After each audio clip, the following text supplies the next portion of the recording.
agradezco que me estés acompañando en nuestro tercer estudio de nuestra serie de Semana Santa que hemos titulado ¿Qué haremos? ¿Verdad? Basada en la pregunta que vino después de el llamado que el Espíritu Santo hizo a través de Pedro en Hechos capítulo 2 para recibir un llamado de arrepentimiento y perdón de pecados a todos aquellos que hicieron esa pregunta, ¿verdad? Y agradezco al cielo que me haya acompañado durante todos estos días y que me acompañe hoy en nuestro tercer tema de esta serie. Y simplemente quiero repasar un poco de lo que hemos visto antes de comenzar con el tema de hoy. Vimos a través de Pedro, ¿verdad?, quien hizo esta predicación donde miles se convirtieron gracias a la obra de Dios a través de Pedro. Este Pedro que realmente nunca había sido así desde el principio. Él había sido una persona autosuficiente, pero gracias a la comprensión que tuvo de Dios a través de los sufrimientos de Cristo, vimos un antes y un después impresionante, ¿verdad? Y cómo este Pedro de autosuficiente se convirtió en una persona que vivió para agradar a Dios al punto de que predicó el nombre de Dios hasta su muerte. También estuvimos viendo cómo la cruz fue el evento que vino antes del derramamiento abundante del Espíritu y cómo el conocimiento que se obtuvo a través de esta cruz provocó este gran despertar en la primera iglesia de Cristo, donde se reunieron y recibieron esta lluvia abundante del Espíritu. No solamente vimos eso, sino también vimos que las lluvias del Espíritu representan conocimiento de Dios, ¿verdad? Y es por falta de conocimiento que el pueblo de Dios perece. Y vimos como en Oseas capítulo 11, nuestro Padre se le revuelve el corazón cada vez que un hijo suyo perece, ¿verdad? Y yo te pido que a través de este estudio y todos los que hemos de presentar por el resto de esta serie, que tú y yo podamos genuinamente desear tener este conocimiento que transforma. Que no nos conformemos con el estudio superficial de la Escritura, que no nos conformemos con meramente ir a la iglesia una vez en semana y recibir lo que podamos recibir a través del predicador, sino que tú y yo podamos decidir vivir vidas consagradas, vidas que se dediquen al estudio diligente de la palabra de Dios, vidas que se dediquen a la oración para poder ser guiados por el Espíritu al conocimiento correcto acerca de quién es Dios. Así que con esto en mente, yo te quiero pedir que podamos tener esta oración para comenzar. Padre, gracias por la bondad que has manifestado, dándonos oportunidad, oh Padre, de poder reunirnos virtualmente y estudiar más acerca de tu cruz y lo que esta representa. Oh Padre, si ángeles, seres celestiales pudieron conocerte a través de esta cruz, yo te pido, oh Padre, que tú, a través de tu Espíritu, nos muestres, ¿verdad?, más conocimiento a través de estos estudios para poder conocerte y poder ser transformados, para poder ser guiados al arrepentimiento, para poder recibir, oh Padre, el perdón de nuestros pecados. Así que en esta hora te pido que el Espíritu de verdad nos guíe a toda verdad, en el nombre de Jesús. Amén. Y estuvimos viendo algunos de los dones espirituales, ¿verdad?, que se relatan en 1 Corintios 12. Sin embargo, el capítulo no termina luego de describir los dones espirituales, sino que también habla de ciertas funciones, ¿verdad? Primero comienza a hablarlas como representándose en un cuerpo y distintas partes del cuerpo, pero luego habla específicamente de ciertas funciones que quiero leer contigo, que se encuentran en los versículos 28 al 31 de 1 Corintios 12, y dice: y aún nos puso en la iglesia, primeramente apóstoles, luego profetas, lo tercero maestros, luego los que hacen milagros, después los que sanan, los que ayudan, los que administran, los que tienen don de lenguas. ¿Son todos apóstoles? ¿Son todos profetas? ¿Todos maestros? ¿Hacen todos milagros? ¿Tienen todos dones de sanidad? ¿Hablan todos lenguas? ¿Interpretan todos? Procurad pues los dones mejores, mas yo os muestro un camino aún más excelente, ¿verdad? Y lo que estamos viendo es que cuando se derramó el Espíritu, Dios levantó apóstoles, profetas, maestros, personas con el don de milagros, personas que sanan, los que ayudan, los que administran, los que tienen, por ejemplo, el don de lenguaje o de interpretación. Y es evidente que todos aquellos que recibamos el derramamiento del Espíritu no lo hemos de manifestar haciendo las mismas funciones, ¿verdad? No todos van a recibir el Espíritu y automáticamente van a ser unos evangelistas o unos profetas o administradores. Pero nos daremos cuenta a medida que vamos estudiando la palabra que independientemente todos vamos a tener funciones diferentes, vamos todos a trabajar para la misma obra. Quiero leerte el versículo 7 de este mismo capítulo 12 de Primera de Corintios. Dice, pero a cada uno le es dada la manifestación del Espíritu para provecho. ¿Para provecho de qué se nos es dada la manifestación del Espíritu?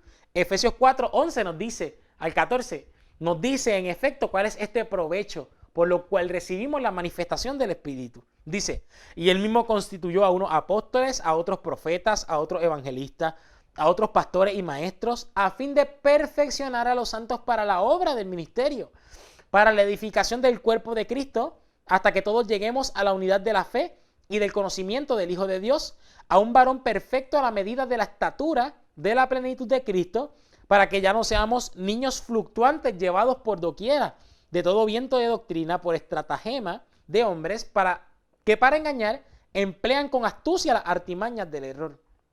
¿Verdad? Y como te mencioné, a pesar de que no todos cuando recibamos el Espíritu hemos de manifestar las mismas funciones, vamos a ser bautizados por un solo Espíritu, vamos a ser miembros de un solo cuerpo, el cuerpo de Cristo. Y a pesar de que todos, aunque recibimos el Espíritu, vamos a trabajar en distintas funciones, vamos a trabajar para un mismo fin, y es el siguiente, como dice el mismo texto. Número 1, a fin de perfeccionar a los santos para la obra del ministerio. Y yo sé que quizás tú digas, wow, yo no tengo la habilidad de hablar en público. Quizás otros digan, yo no soy un buen administrador. Yo solo te digo que cuando tú recibas un llamado de parte de Dios y tú lo aceptes y tú recibas el derramamiento del Espíritu, para lo que sea que Dios te llame, Dios te ha de capacitar.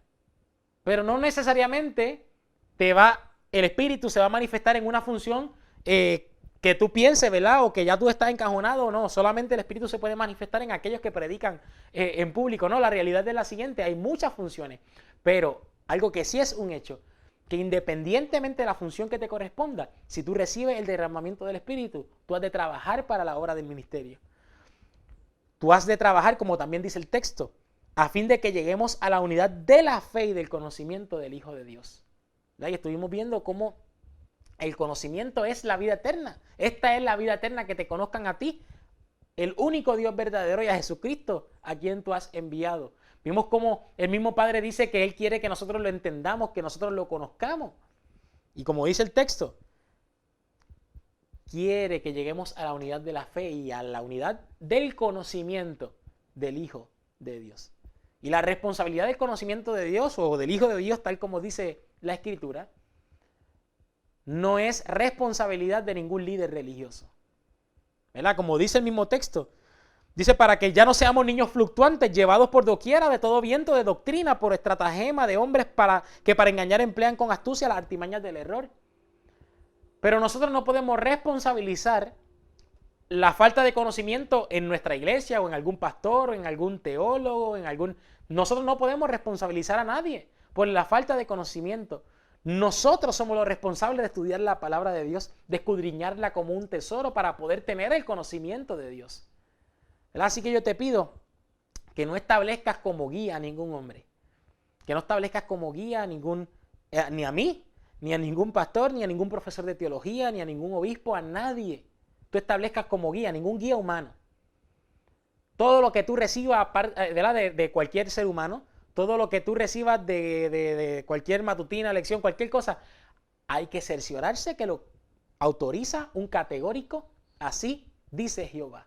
Porque si tú estableces como guía a un ser humano y en algún momento dado Satanás desvía a este ser humano, has de ser engañado también. Por lo tanto, todo lo que tú recibas debes cerciorarte de que lo autoriza un categórico, así dice Jehová. Y luego compartir esta verdad con otros, de modo que podamos llegar todos a la unidad de la fe y del conocimiento acerca del Hijo de Dios. ¿Verdad? Y esa fue más bien la introducción, cerrando lo que fue nuestro tema del derramamiento del Espíritu. Sin embargo, todos los que seamos bautizados por este Espíritu, todos los que seamos miembros del cuerpo de Cristo, realmente vamos a reflejar en nuestra vida la vida de Cristo. Y estudiando más la cruz y cómo la vida de Cristo se ve revelada en la cruz, hoy vamos a estar definiendo el primer principio que la cruz revela acerca de Cristo y por lo tanto acerca de nuestro Dios, porque Cristo es la revelación, es la gloria de Dios. Y la primera revelación que yo puedo encontrar en la vida de Cristo a través de la cruz es la negación a sí mismo. ¿Verdad? La negación a uno mismo se va a ver reflejado en la vida de todos aquellos que profesamos ser seguidores de Cristo y que realmente seamos seguidores de Cristo y que permitamos que el Espíritu nos bautice y seamos parte de este cuerpo. Justo cuando Pedro estaba tratando de convencer a Cristo de que no padeciese, que luego Cristo reprende a Satanás por haber utilizado a Pedro para decir eso, Cristo menciona lo siguiente que se relata en Mateo capítulo 16 y versículo 24. Entonces Jesús dijo a sus discípulos: si alguno quiere venir en pos de mí, niéguese a sí mismo y tome su cruz y sígame. El tomar la cruz implica negarse a sí mismo, negarnos a nosotros mismos, ¿verdad? Y yo quiero hablar hoy dos principios de cómo nosotros podemos negarnos a nosotros mismos. El primer principio que yo quiero establecer es negarnos a nuestro juicio, ¿verdad? Y si yo busco la definición en la Real Academia Española de la palabra juicio, encuentro lo siguiente. Juicio es la facultad por la que el ser humano puede distinguir el bien y el mal y lo verdadero de lo falso. Así que el primer principio que hemos de estudiar acerca de el tomar nuestra cruz y negarnos va a ser el negarnos a nuestro juicio, que no es otra cosa que a nuestro criterio, a nuestra opinión acerca de las cosas. Si la definición me dice que el juicio es la facultad para distinguir el bien y el mal, y esto no es otra cosa que distinguir los valores morales de las cosas. Y si yo no conozco a Dios, ¿verdad? Partiendo de la premisa que el origen, lo que debe ser la base y el fundamento de todo cristiano es el conocimiento de Dios, porque esa es la vida eterna. Si yo no conozco a Dios, si yo no conozco el carácter amoroso de mi Padre Celestial, el saber que mi Padre es un ser abnegado, que no se reserva nada, que Él siempre quiere lo mejor para mí, yo en lugar de aceptar sus recomendaciones respecto a lo que es bueno y lo que es malo, sabiendo que es lo mejor para mí, voy a comenzar a argumentar en contra de Dios y decirle: Señor, yo sé que tu Biblia dice que esto es lo correcto y que esto es lo malo, pero yo entiendo que esto es mejor o que esto está bien y que aquello está mal, negando que realmente Dios es quien conoce verdaderamente lo que es correcto y lo que es incorrecto, lo que está bien y lo que está mal. No peleemos con Dios, confiemos en Dios, pero la confianza es el producto del conocimiento. Tú no vas a confiar en alguien que tú no conoces. Para yo poder renunciar a mi juicio, para yo poder renunciar a mi opinión, a mi criterio respecto a lo bueno y lo malo, para yo poder recibir, ¿verdad?, el juicio de Dios que me establezca a mí verdaderamente lo que es correcto y lo que es malo, yo debo conocer a Dios para poder confiar en ese juicio y por lo tanto renunciar al mío para aceptar el de Él, ¿verdad? ¿Cuántas veces vemos en nuestra vida, ¿verdad?, debates a través de las redes sociales o debates en los hogares o hasta con uno mismo respecto a lo bueno y lo malo? Hay tantas filosofías que se están presentando en la sociedad y que se están levantando contrarias a lo que Dios establece en su palabra. Y nosotros, en lugar de confiar en lo que Dios dice en su palabra, reconociendo que es lo mejor para nosotros, decimos que nosotros tenemos mejores opiniones o mejor juicio que Dios mismo, ¿verdad? Y quiero simplemente decirte lo siguiente.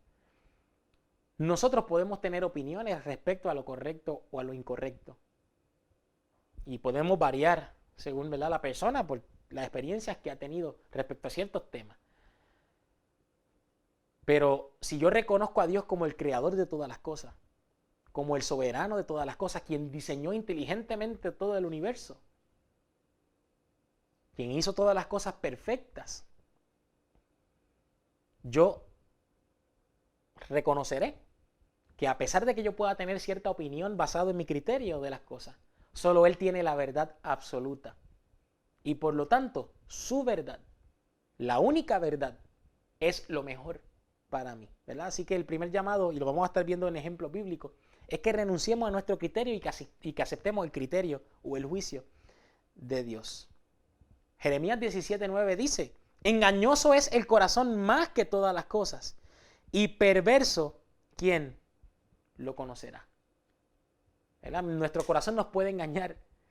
Y en lugar de nosotros tener que discernir entre lo que está bien y lo que está mal, entre lo verdadero y lo falso, confiemos únicamente en Dios. Pero la confianza es el producto del conocimiento de Dios. Así que dediquémonos a conocer más aún a este Dios para que podamos aceptar el criterio, su juicio que Él tiene acerca de nosotros.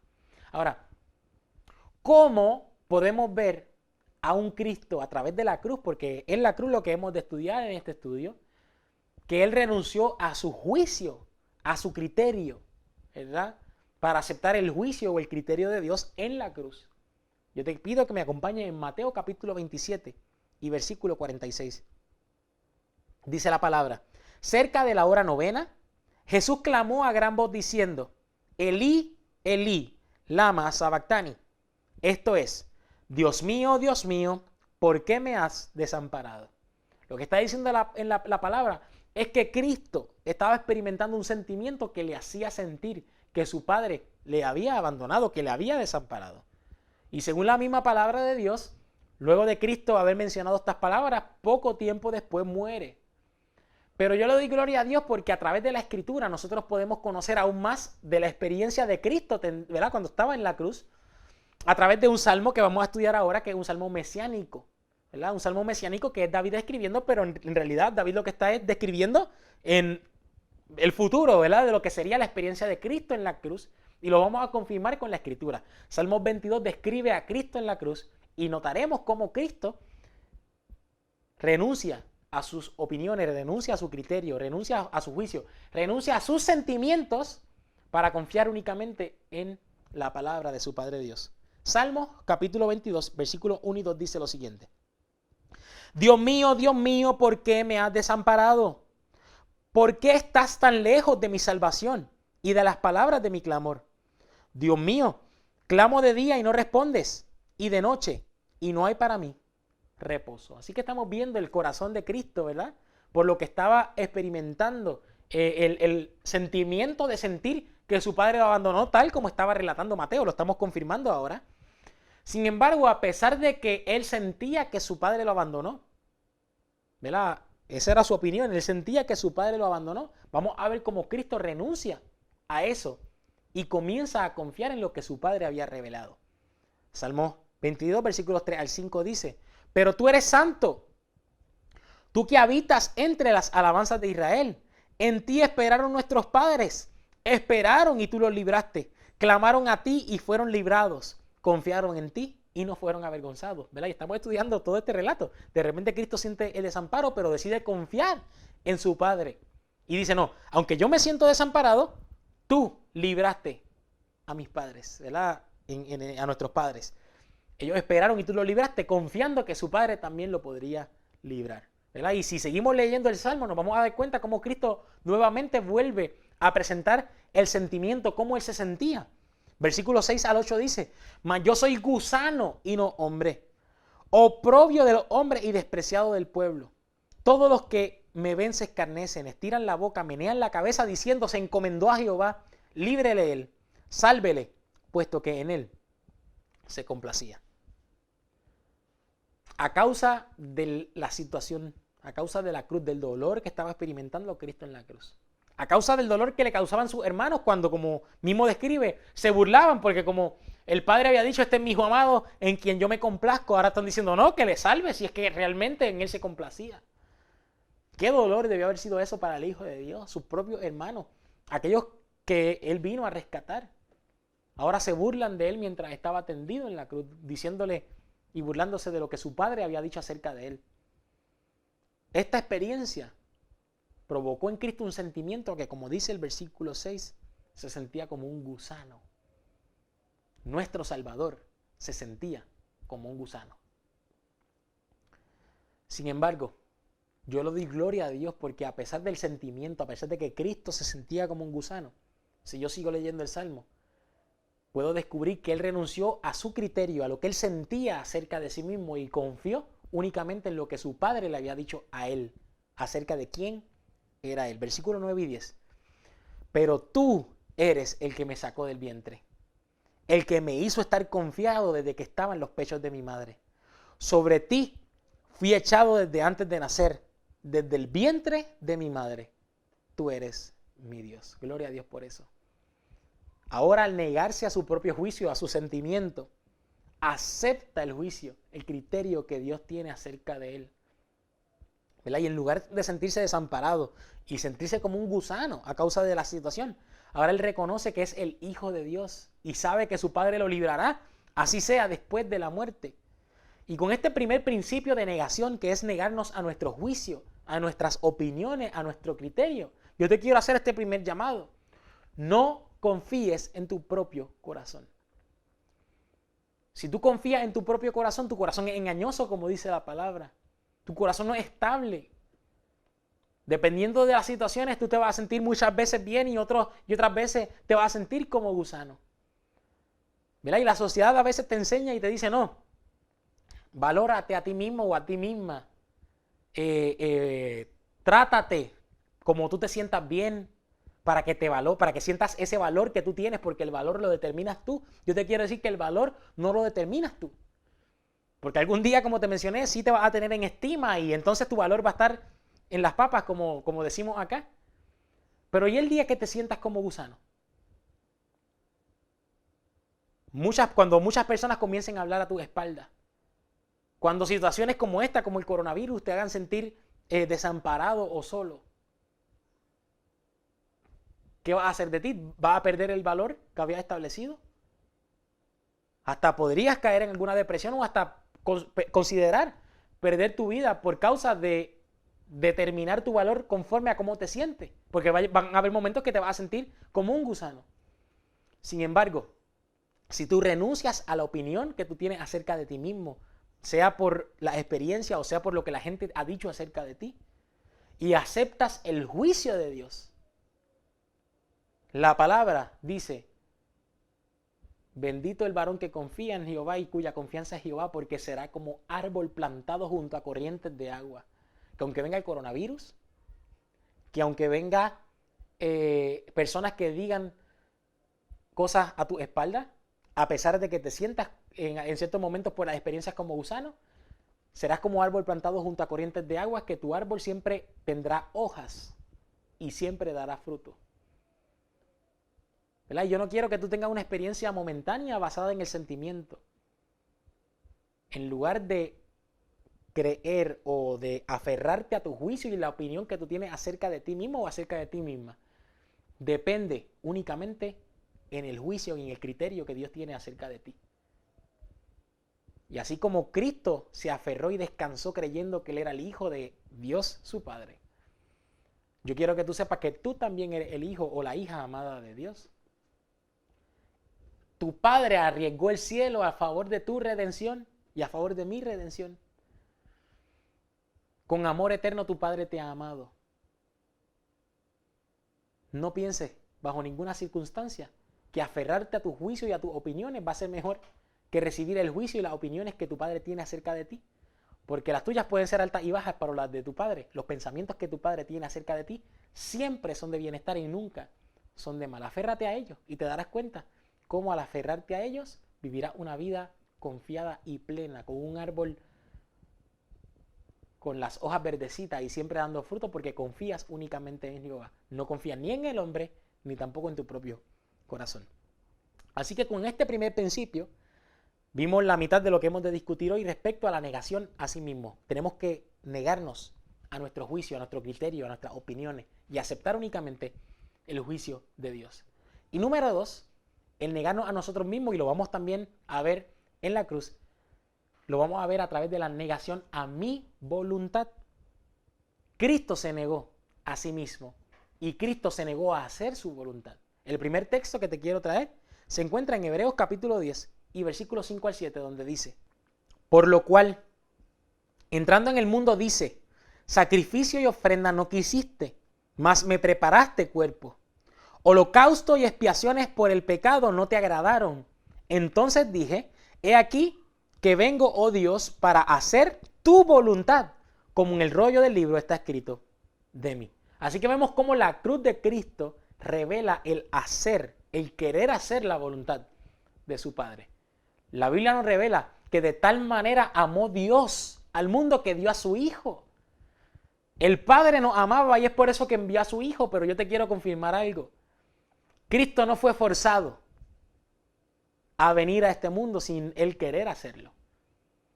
A pesar de que el Padre nos amaba y por eso envió a su Hijo, Cristo deseó hacer la voluntad de Dios. Y todos aquellos que nos neguemos a nosotros mismos, que neguemos el deseo de hacer nuestra propia voluntad para hacer la voluntad de Dios, vamos a querer cumplir la voluntad del Padre, así como Cristo, hasta en la cruz, cumplió y deseó hacer la voluntad de su Padre. Te quiero presentar algunos ejemplos también de esta cruz. Hebreos capítulo 9 y versículo 14 dice, ¿cuánto más la sangre de Cristo, el cual mediante el Espíritu Eterno se ofreció a sí mismo sin mancha a Dios, limpiará vuestras conciencias de obras muertas para que sirváis al Dios vivo? Cristo se ofreció a sí mismo, el Padre no lo obligó. Cristo se ofreció a sí mismo porque Él se agrada en hacer la voluntad de su Padre. Y así como el Padre quería rescatar a cada uno de sus hijos amados, el Hijo, Cristo Jesús, también deseó rescatar a sus hermanos. Otro texto que también confirma que Cristo no deseó hacer su voluntad, lo vemos en Juan 6:38. Porque he descendido del cielo, no para hacer mi voluntad, sino la voluntad del que me envió. Cristo vino a hacer la voluntad de su Padre Celestial. Y otro texto que confirma este principio es Mateo 26:39, cuando Cristo estaba en Getsemaní, dice, yendo un poco adelante, se postró sobre su rostro, orando y diciendo, Padre mío, si es posible, pase de mí esta copa, pero no sea como yo quiero, sino como tú.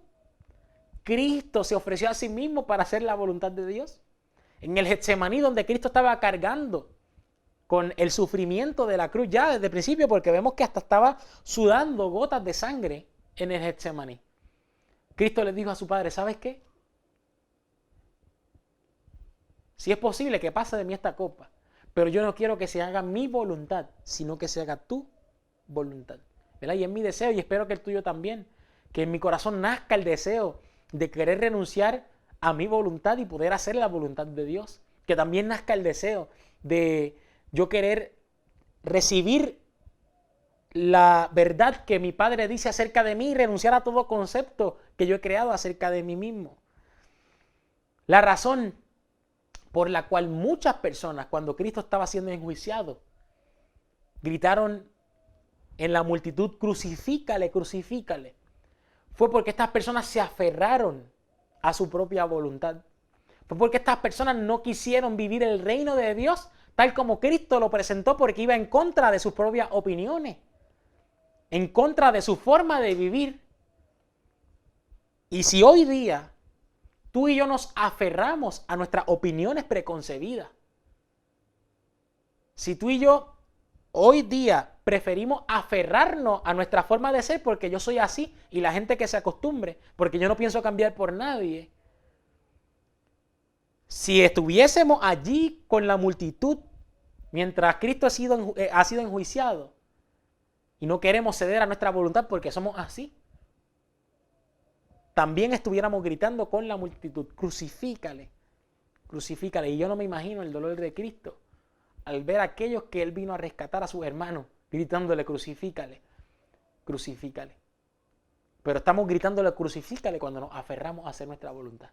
Estamos gritándole crucifícale cuando deseamos aferrarnos a nuestras opiniones y a nuestros preconceptos y rechazamos la verdad revelada a través del Espíritu de Dios. Jonathan, ¿cómo yo sé si yo quiero hacer la voluntad de Dios? Si es mi deseo, ¿verdad? ¿Cómo yo puedo ver un espejo que me muestre a mí sin efecto? ¿Yo verdaderamente quiero hacer la voluntad de Dios? ¿O me estoy aferrando a mis deseos, ignorando esta voluntad de Dios? Te quiero leer 3 textos bíblicos para terminar con este tema. Y si te ves en alguno de ellos, no rechace a Cristo que te está llamando. No grites, crucifícale, acepta que necesitas participar de lo que estos textos están revelando para que comencemos a hacer la voluntad de Dios, para que podamos comenzar a agradar a Dios a través de hacer su voluntad. Y no gritarle, crucifícale a su hijo, para que no vuelva a experimentar la agonía de la cruz. Primera de Tesalonicenses capítulo 4. Y tengo un compendio del versículo 3, tanto el 5 y el 7. Y resumidos dicen así. Pues la voluntad de Dios es nuestra santificación. No en pasión de concupiscencia como los gentiles que no conocen a Dios. Pues no nos ha llamado Dios a inmundicia, sino a santificación. Es la voluntad de Dios que seamos santificados, ¿verdad? Y si yo no deseo ser santo, que ser santo no es otra cosa que ser apartado, separado para Dios, entonces yo no deseo hacer la voluntad de Dios, porque Él es la voluntad de Dios que yo sea santificado. Y como dice aquí el mismo texto, no como los gentiles que no conocen a Dios.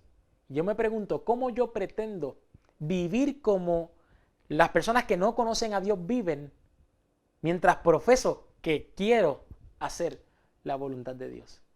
Tiene que haber deseos genuinos en nuestros corazones de ser santificados, de poder estar apartados únicamente a las cosas de Dios.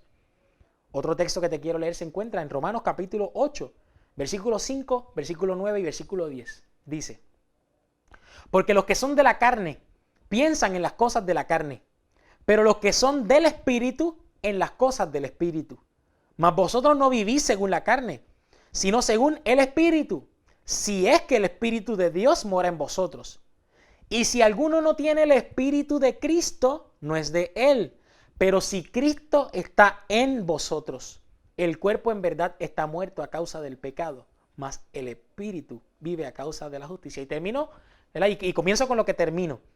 Si Cristo está en vosotros, si yo recibo a Cristo para que esté en mí, y ya no viva yo y Cristo viva en mí, mi vida va a ser un reflejo de las obras de Dios, porque es Cristo quien está obrando en mí. Sin embargo, si mi vida está reflejando obras que evidentemente no son cosas que Cristo haría, entonces Cristo no está viviendo en mí y yo lo he sacado fuera para yo vivir mi propia vida. Así como aquellas personas, en lugar de aceptar a Cristo y lo que Cristo reveló, lo sacaron y lo crucificaron. Y como comienza el texto, los que son de la carne piensan en las cosas de la carne, pero los que son del Espíritu piensan en las cosas que son del Espíritu. ¿A qué dedicamos nuestro tiempo? Muchos de nosotros que sí tenemos tiempo libre para contemplar ciertas cosas. La palabra dice que si nosotros contemplamos a cara descubierta como un espejo la gloria del Señor, seremos transformados a esa misma imagen por el Espíritu del Señor. Lo que implica es que si yo contemplo las cosas espirituales, yo voy a ser transformado a la imagen de Dios. Pero si yo dedico mi vida a contemplar las cosas de este mundo, a las cosas que son de la carne, evidentemente me voy a transformar en las cosas de la carne. Si yo realmente tengo un deseo genuino de hacer la voluntad de Dios, yo voy a dedicar mi vida a contemplar solamente las cosas espirituales. Si yo quiero tener un resultado diferente en mi vida al resto del mundo, si yo verdaderamente quiero ser luz en medio de las tinieblas, ¿cómo puedo hacerlo mientras disfruto y contemplo aquellas cosas que las tinieblas contemplan? ¿Cómo yo puedo hacer la voluntad de Dios? ¿Cómo yo puedo querer hacer esta voluntad? Yo no puedo pretender que en mi vida se va a ver reflejada la voluntad de Dios mientras disfruto de las series que ve el mundo.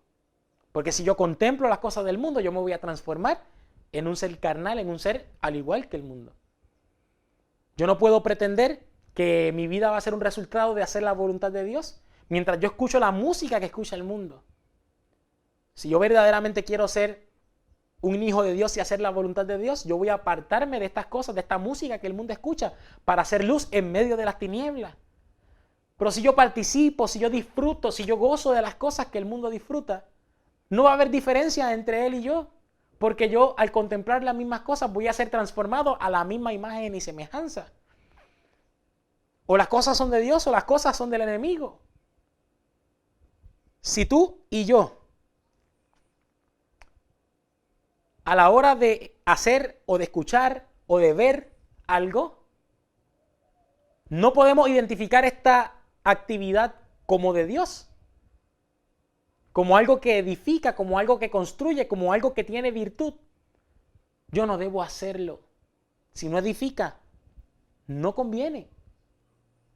Aunque todo me parece que está bien, como dice el mismo Pablo, si no edifica, no conviene. Quizás tu opinión te diga, no, pero es que ver La Casa de Papel, ¿verdad? Doy un ejemplo. No me parece tan malo. Yo me entretengo con la música del conejo malo. Eso no me parece tan malo. Renuncia a tus opiniones respecto a lo que está bien y lo que está mal.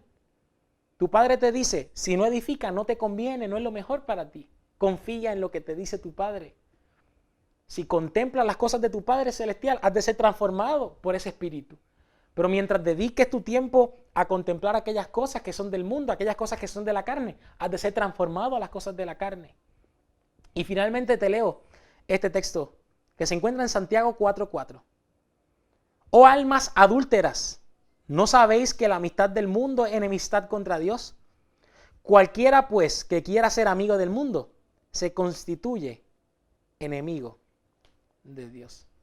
No podemos amar a Dios y al mismo tiempo amar el mundo. Yo amo al mundo cuando disfruto de las cosas que Él me presenta, de su entretenimiento, de las cosas de su filosofía. Ninguno puede servir a dos señores y tú y yo tenemos que tomar una decisión hoy. O aferrarnos a nuestra voluntad y a nuestros deseos, porque es que nos gusta y esto no es tan malo. A nuestras opiniones, a nuestro juicio, a nuestro criterio. Mientras gritamos, crucifícale al Hijo de Dios.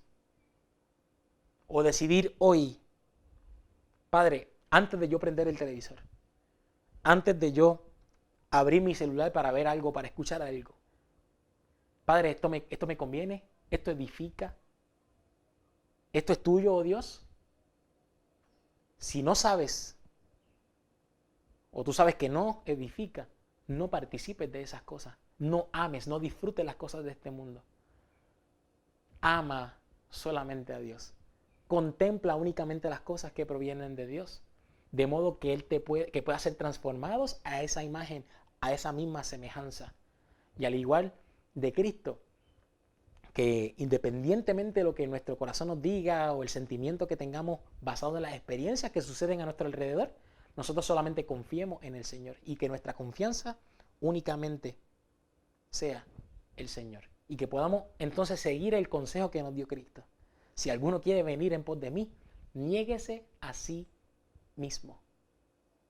Niégate a tus opiniones. Deja que Dios te diga realmente lo que es verdadero y lo que es falso, lo que es correcto y lo que es incorrecto, que sea Dios quien diga esas cosas. Niégate a aferrarte a tus deseos y a tu voluntad. Toma tu cruz y sigue a Cristo Jesús. ¿Verdad? Yo espero que a través de este tema podamos despertar al llamado que Dios nos está haciendo. Mucho tiempo perdido durante esta cuarentena a través de las cosas que contemplamos. Comienza hoy, decide hoy comenzar a contemplar las cosas de tu Padre Celestial, porque yo te aseguro que el conocimiento que tú vas a obtener acerca de tu Padre te va a transformar a la misma imagen de Dios. Y visto ese ejemplo en la vida de Cristo, viviremos negándonos a nosotros mismos porque desearemos y querremos siempre hacer la voluntad de nuestro Padre Dios. Te pido que me acompañes en oración para terminar. Padre, perdona, Padre, porque yo sé que me he aferrado a mis deseos y a mis gustos y a través de tu palabra he sido confrontado. He gritado junto con la multitud, crucifícale a tu Hijo, oh Padre. Agradezco